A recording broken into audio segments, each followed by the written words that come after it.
An egg has hatched, and from it the most fragile fledgling emerged. She was delicate and untested, but her parents sheltered her beneath their wings and diligently showered her with love and nurturing.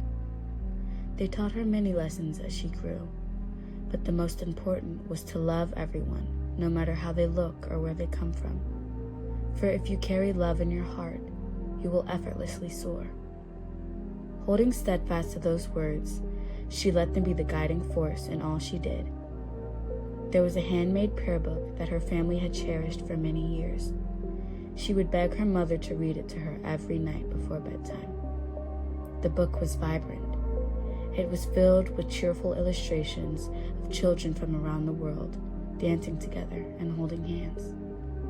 The book spoke of the same guidance her parents had bestowed upon her. Through her eyes, the world was vast and radiant, with no limits on who she could become.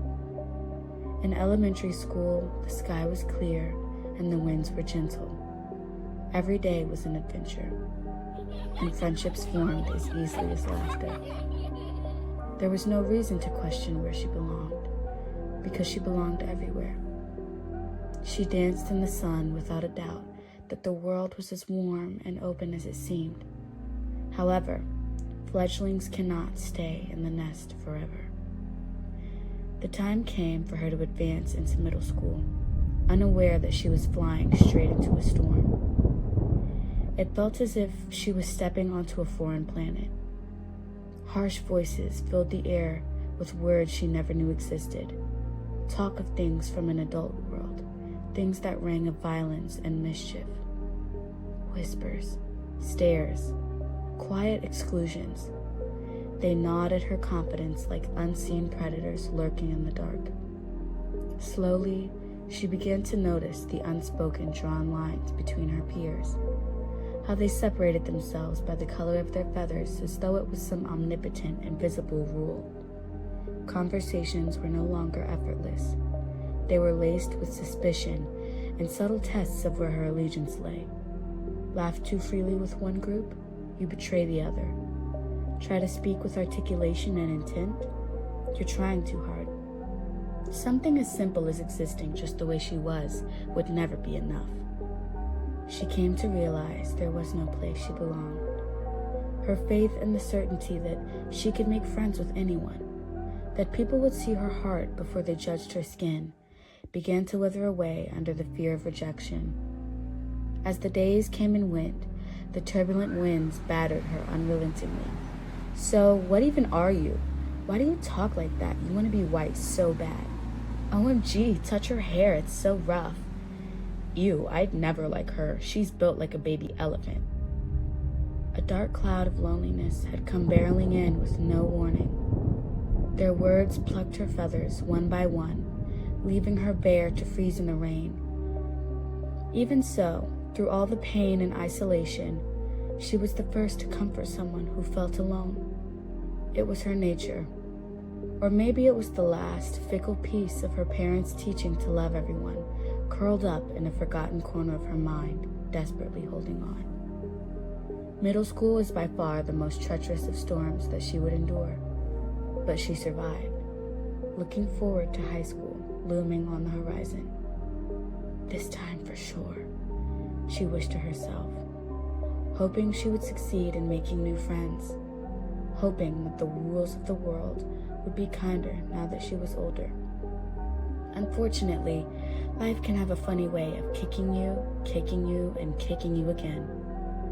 The racism was no longer wearing a mask of immature ignorance. It was brazen and proud to bare its teeth. It was woven into the way people looked at her, or didn't look at her at all. White birds refused to acknowledge her, as if they had already decided that she was invisible, irrelevant, subservient to them. She was an afterthought, only existing in the background while others moved freely in the center. Refuge was nowhere to be found with the blackbirds either. Their judgment cut just as deep, though the blade was different. She would remain an outsider who was always too whitewashed, too sheltered, too privileged. Trapped between two worlds that neither welcomed nor claimed her is where she spent most of her days.